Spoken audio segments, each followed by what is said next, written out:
In this clip, I'm going to be sharing a revelation on one of the most misunderstood concepts in the Bible using a popular story in Genesis 39. And here's why. Because in verse 7, when Potiphar's wife wanted to sleep with Joseph, Joseph made a comment that struck me. And in this video, I'm going to be exploring how that comment can be used to explain the motivation behind the concept of tithing and first fruit. You see, Miles Monroe once said that when the purpose of a thing is unknown, then abuse, abnormal use is inevitable. And I believe the concept of tithing has always been a major problem for Christians because it feels like we're being forced to do something without truly understanding the reasoning behind why we are doing it. And so if you want to finally know why, check out this interesting perspective from the book of Genesis that might actually surprise you. Check it out. It says that now Joseph was well built and handsome. And after a while, his master's wife took notice of Joseph and said, "Come to bed with me." Let's pause here for a second. Joseph had been in the house the whole time. Why didn't Potiphar's wife notice him? A lot of us pray for promotions. We don't realize that new levels also bring new devils. Let me say that again. A lot of us pray for promotions without realizing that new levels also bring new devils. Promotions come with bigger tests. And so a lot of people celebrate when they should consecrate. The Holy Spirit revealed it to me a few months ago, or maybe even last year. It says this is why a lot of people, they get to a high level and fall because they were busy celebrating when they should have been consecrating. Let me give you scriptural backing for that.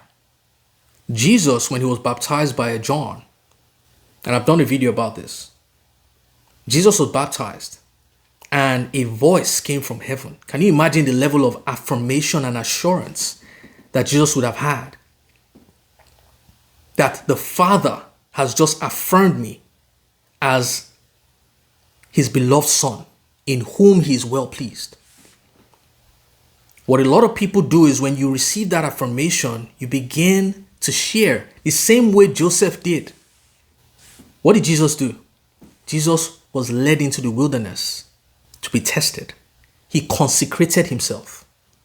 And so when promotions come, it is not a time to celebrate. It's a time to consecrate. You see, a lot of the things in the Bible, we don't truly get it because we are reading it on the surface and we're not understanding why it is there. There's a lot of talk today about first fruit, tithing, giving. Oh, it's under the law. Do you realize why God instituted those things? It's exactly what I'm talking about here. When you get a promotion, when you get an increase, there are two things that would happen. Your flesh either wants to take the glory or your spirit will take the glory. Guess what happens when you give the first fruit? You are consecrating your flesh because you are telling your flesh that you did not earn this. God gave this. You're going to see why I'm saying that in a second. And to be honest, I blame the church because we haven't truly understood why God instituted these things. We are just preaching from the surface. Give, pay your tithe, make sure, the devourer is going to blah, blah, blah. Why did God institute it? There's a reason why. There's a reason why he wants you to tithe. Because you cannot serve God and mammon. You use mammon to serve God, not the other way around. You don't use God to serve mammon, you use mammon to serve God.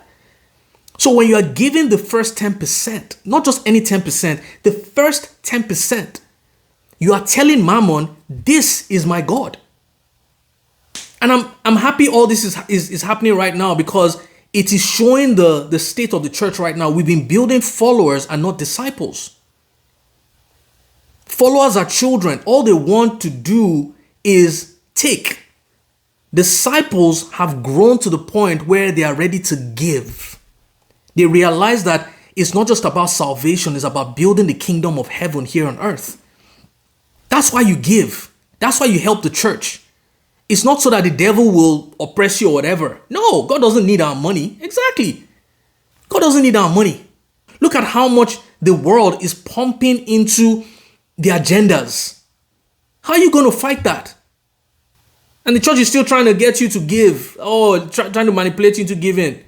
As a disciple, you've come to the level where you're like, I'm an ambassador of a kingdom and I need to support the kingdom. So when you're building babies, and I'm happy because this is judgment for the church right now. You've built babies. Babies are only interested in what they can take, not in what they can give. And so now that's why we're getting the whole uproar of, they've been lying to us, all this, because you haven't built men and women. You haven't built disciples. You've been busy creating followers. So stop praying for promotion that will expose you before your time. Because a lot of people have been promoted before they've been able to forge the character that would keep them on the new level that they've just been promoted to. Joseph spent time. At Joseph's new level, he became exposed to Potiphar's wife. She was always there but never noticed him. But the moment he got to a new level, all of a sudden, it's like, who is this guy? Who is this guy? Remember, he was in charge of everything. She began to look at Joseph differently. So, verse 8. But he refused. He said, with me in charge, he told her, my master does not concern himself with anything in the house. Everything he owns, he has entrusted to my care. No one is greater in this house than I am. My master has withheld nothing from me except for you because you are his wife. How could I do such a wicked thing and sin against God? Do you realize? We just spoke about tithing. We just spoke about all this stuff. Do you realize this was a tithe? Joseph said, my master has given me access to everything except for you. What happened in the Garden of Eden? God said, eat freely from all the trees in the garden except for the tree in the middle. Potiphar's wife was the tithe. Think about it. In fact, people say, the tithe is part of the old covenant. We've just gone through Genesis, haven't we? What happened in Genesis chapter 4? Cain and Abel. Abel gave the best. That was before the law. What happened with Abraham? Abraham met Melchizedek, gave him a tithe before the law. Jacob, remember Jacob? He made an oath with God and he said, if you protect me, you provide for me, and you bring me back to my father's house, I'm going to give you a tithe of everything that I have before the law. All this happened before he gave Moses the law. So it means that tithing has always been a part and parcel of the lifestyle of heaven. Joseph here, my master has given me everything except for you. Giving is an act of God. I love that. Giving, forgiving. Are you seeing the link there? This is the nature of God. You cannot truly have the nature of God and not give. It's our lifestyle. So Joseph refused. He turned that down. Can you imagine what it means to turn down the madam of the house? Think about that.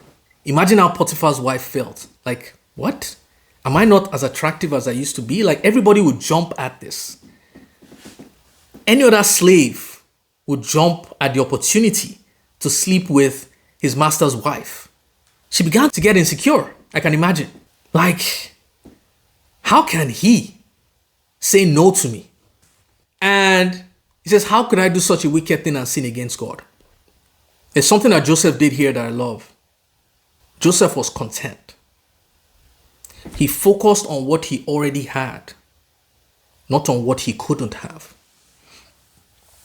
That is what happened in the Garden of Eden. Adam and Eve were so concerned in what God said they couldn't have that they missed out on everything that God said they could have. Sex before marriage. Oh, no, I don't want to wait. You are focusing on what God has said you can't have instead of focusing on what you do have.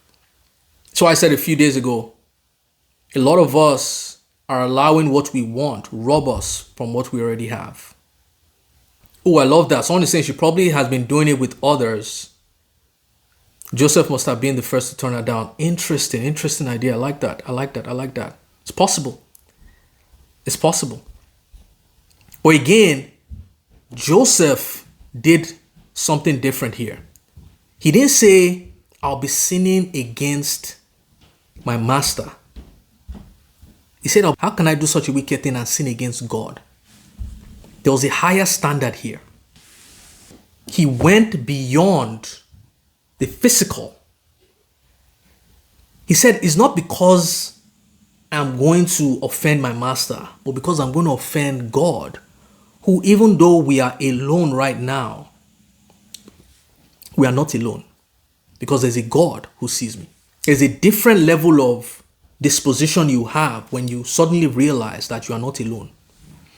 God is always around.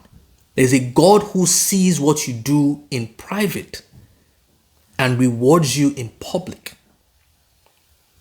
or judges you in public.